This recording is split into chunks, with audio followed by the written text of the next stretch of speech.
మీ మోకాల నొప్పులకు ఎటువంటి సర్జరీ లేకుండా ఎపియాన్ పెయిన్ క్లినిక్ అందిస్తున్న అత్యాధునిక చికిత్స.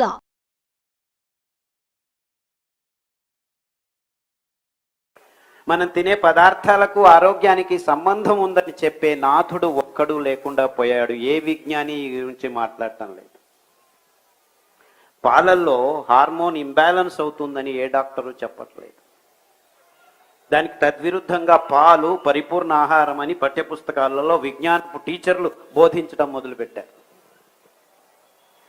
అంటే ఈ వాణిజ్యీకరణ ఒత్తిడులతో విజ్ఞానాన్ని అపభ్రంశం చేసి ఇదే విజ్ఞానం అని మన తలల్లో నూరి పోసేశారు. అది లోపలికి వెళ్ళి గట్టిగా శిలాజమై కూర్చునేసింది మన తలల్లో. పాలు మంచిది కాదు, తాగద్దండి అని నేను చెబితే వీడెవడో పిచ్చోడొచ్చాడ్రా అని నన్ను తిట్టున్నాడు. అంటే ఆహారాన్ని అపభ్రంశం చేసిన ఘనత ఈ ఆధునిక విజ్ఞానులదై కూర్చుందని నేను లబోదిబోమని మొత్తుకుంటుంటే వీడేదో పిచ్చి పట్టింది, పాలు తాగొద్దు అంటున్నాడు అని అనుకుంటున్నారు. కానీ రేపటి నుంచి మొత్తం హైదరాబాద్లో ఉన్న ఆడవాళ్ళు, మగవాళ్ళు, పిల్లలు అందరూ పాలు తాగటం ఆపు చేస్తే 6 నెలల్లో హైదరాబాద్లో ఉన్న ఆసుపత్రులలో సగభాగం మూసుకొని వెళ్ళిపోతాయి అవంతకవే అనే నిజాన్ని మీరందరూ నిరూపించబోయే రోజులు ఇంక ముందు రోజుల్లో వస్తాయని నేను కలలుగంటున్నాను.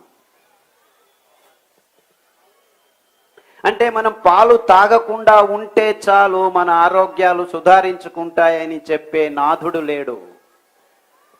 పాలల్లో కాల్షియం ఉంది, కాల్షియం లేకుంటే బోన్లు విరిగిపోతాయి, ఎముకలు పుట్టుకని కింద పడిపోతారు అని అంటున్నారు.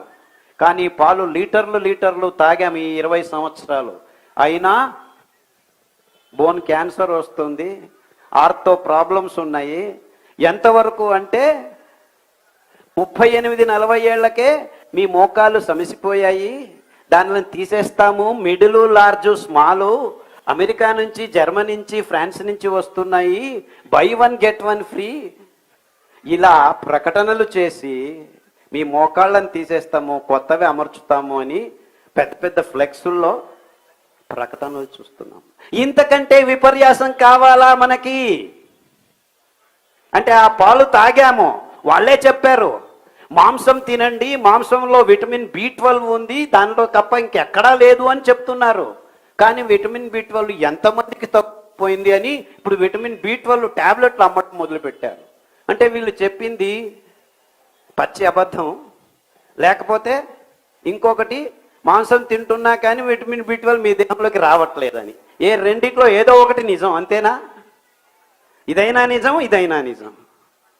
ఇప్పుడు అందరికీ విటమిన్ B12 తక్కువైందంటే మాంసం తిన్నా విటమిన్ B12 మీకు రావట్లేదనే కదా. అంటే ఆహారం కృతకమైందనే కదా.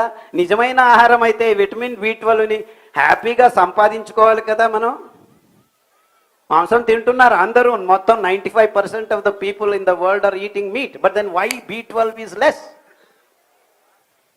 ఇలాంటి ప్రశ్నలు అడిగేదానికి మనకు ఆలోచన శక్తి లేకుండా పోయింది. ఎందుకంటే ఈ మాధ్యమాలు, ఈ పత్రికలు, ఈ టీవీలు ఒకదాని మీద ఒకటి పేరు పట్టుకొని హాట్ హూట్ అని రాయటం వల్ల ఓ విటమిన్ B12 మాంసంలో మాత్రమే ఉందట, ఆహా కాల్షియం పాలల్లోనే ఉందట. నువ్వుల్లో కాల్షియం 10 రెట్లు ఎక్కువ ఉందని ఎవడు రాయడేంటి? ఇలా ఫోన్ ప్రాబ్లం ఉన్న వాళ్ళకి వారానికి ఒకసారి నువ్వుల లడ్డు తినిపిస్తే ఇలా వంగిపోయిన ముసలావిడ 70 ఏళ్ళు ఆవిడ టక్కర్ తెలుసుకొని నడుస్తూ ఉంది ఇప్పుడు. అంటే నువ్వుల లడ్డు తినండి అని ఏ ఒక్క విజ్ఞాని చెప్పట్లేదు, ఏ ఒక్క డాక్టరు చెప్పట్లేదు. ఎందుకు? పాలు అమ్ముడు కావు. నువ్వులు తింటే ఆ మెట్ట భూముల్లో 4 వానలు వస్తే సాలుల్లో సామెలు కొర్రలు పెంచుకుంటుంటే నువ్వులు పెంచుతాయి అవంతకవే. 1 ఎకరానికి 2 క్వింటలు.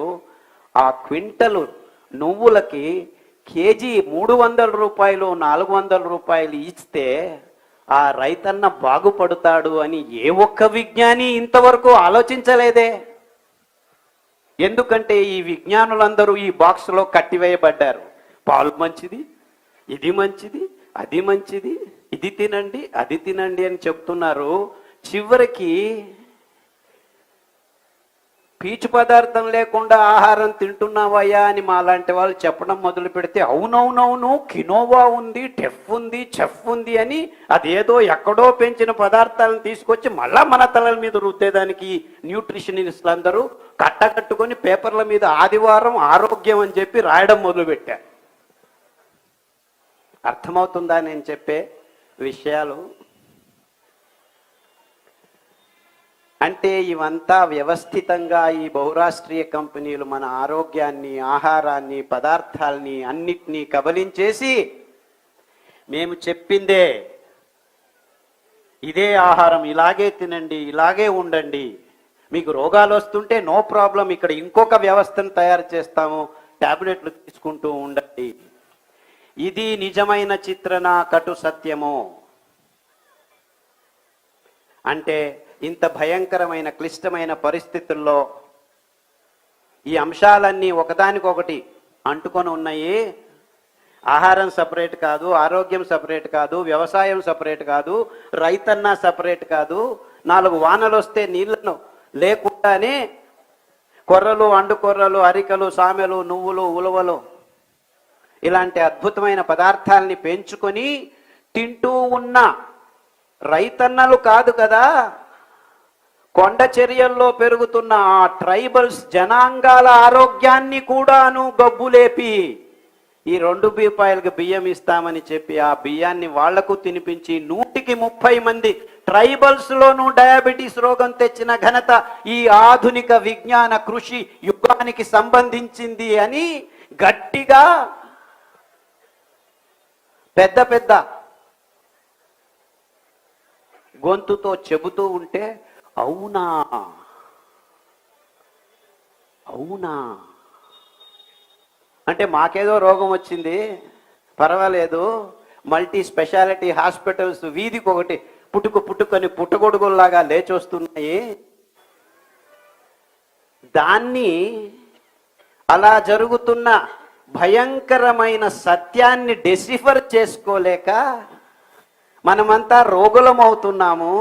వారం వారం రోగులు ఎక్కువ అవుతున్నారు నగరాల్లో అని ఎవరు చెప్పకపోతే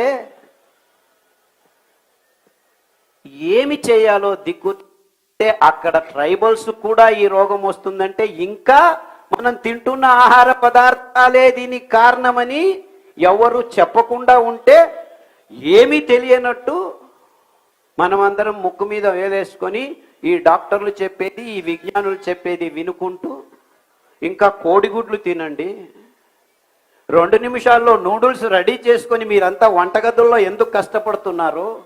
చిచి, వంట చేసే పనేనా?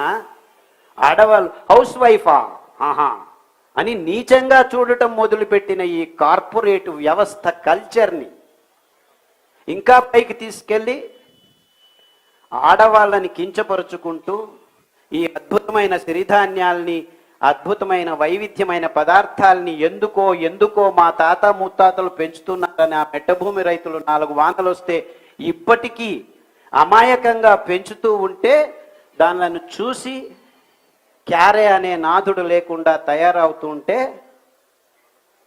ఎక్కడ దొరుకుతుంది న్యాయం? అంటే ఇంత గందరగోళంలో మనమంతా ఇరుక్కుపోయాం. మీరు అనుకుంటున్నట్టు ఇది సపరేట్, అది సపరేట్, ఇది సపరేట్ ఏమీ లేదు ఇక్కడ.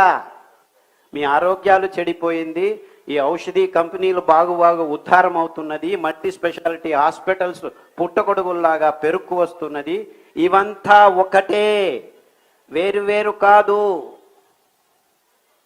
అంటే మన మెట్టభూమి రైతన్నలు 60% ఉన్నారు మన దేశంలో అని ఒకవైపు పెద్దగా రాస్తూ ఉండేది. రైతన్న అని సినిమాల వాళ్ళు పాటలు పాడుతూ ఉండేది. సినిమాల వాళ్ళు పాటలు పాడితే ఏం జరగదు. ఆ రైతన్న పెంచిన నువ్వులకి, ఆ రైతన్న పెంచిన సామెలకి విలువ కట్టి కేజీకి 70 రూపాయలు, 80 రూపాయలు, 200 రూపాయలు ఇస్తే ఆ రైతన్న బతుకుతాడు. అంతవరకు ఏ రైతు బాగుపడడు. అంటే మనం మన రైతన్నలు పెంచుతున్న పదార్థాలకి విలువ ఇవ్వాలి. మేమేమి ఊరిక ఇవ్వండి అని చెప్పట్లేదు. ఈ భయంకరమైన రోగాలన్నింటినీ క్రియేట్ చేశారు. ఈ చక్కెర తిని, ఈ కోడిగుడ్లు తిని, ఈ బియ్యం తిని, ఈ గోధుమలు తిని గ్యాంగ్రీన్ వచ్చింది, డయాబెటీస్ వచ్చింది, క్యాన్సర్ వచ్చింది, ఎస్ఎల్ఈ వచ్చింది, మల్టిపుల్ స్క్లీరోసిస్ వచ్చింది, దిక్కు తెలియని హెచ్ఐవి వచ్చింది, నీఫా వచ్చింది, జూంకా వచ్చింది, H5N1 వస్తుంది, HN1 వచ్చేస్తుంది. ఈ రోగాలన్నిటికీ మా దగ్గర మందులు లేవు, వీఆర్ క్రాసింగ్ ద ఫింగర్స్ అని ఐసీయూలో డాక్టర్లు చెప్తూ ఉంటే ఏం చేయాలో దిక్కు తెలియక, దేవుడా మమ్మల్ని రక్షించు అని చెబుతూ ఉంటే, ఏమీ ఇబ్బందులు లేవు, పాలు తాగండి, ఇంకా రోగం ఎక్కువ అవుతుంది, చక్కెర తినండి, 2 రోజుల్లో పోయేవాడు 2 గంటల్లో పోతావు, బియ్యం తినండి, బుద్ధిమాంద్య పిల్లలు పుడుతూ ఉన్నారు, గోధుమలు తినండి, హార్ట్ అటాకులు, నిర్నాళ గ్రంథులు లేచిపోయి థైరాయిడ్ ప్రాబ్లం వస్తుంది. ఇవన్నిటినీ ఆపు చేస్తే ఈ రోగాలన్నీ 6 నెలల్లో మీ దేహం నుంచి మాయమవుతాయి. దానికి కావాల్సింది పీచు పదార్థం, పిష్ట పదార్థం. అద్భుతంగా, సమన్వయంగా, సమర్పకంగా, రచనాత్మకంగా దేవుడు ఈ 5 సిరిధాన్యాల్లో పీచు పదార్థాన్ని, పిష్ట పదార్థాల్ని పొరలు పొరలుగా అమర్చాడు. కేంద్రం నుంచి 7-8 పొరల్లో అమర్చుతూ వస్తున్నాడు.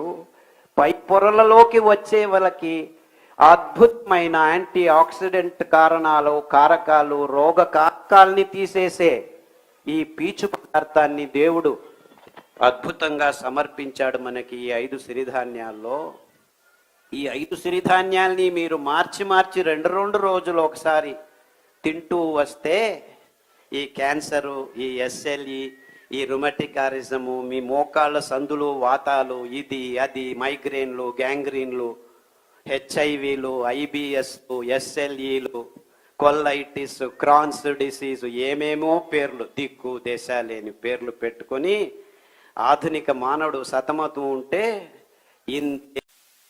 అంటే మనం తింటున్న ఆహారంలో ఇంత నిస్తేజమైన, నిర్వీర్యమైన అంశాలు ఉన్నాయని ఏ డాక్టరు ఎందుకు చెప్పట్లేదు? ఏ విజ్ఞాని ఏం మాట్లాడటం లేదు? పాలు తాగద్దండి అని ఈ బయోకెమిస్టులు ఎందుకు చెప్పట్లేదు? చక్కెర తినద్దండి అని ఈ డాక్టర్లు ఎందుకు చెప్పట్లేదు? లేదు పెప్సీ తాగండి అని షారుఖ్ ఖాను, కోక్ తాగండి అని ఆమీర్ ఖాను, లేదు పైనుంచి వస్తాను సల్మాన్ ఖాన్ థమ్స్అప్.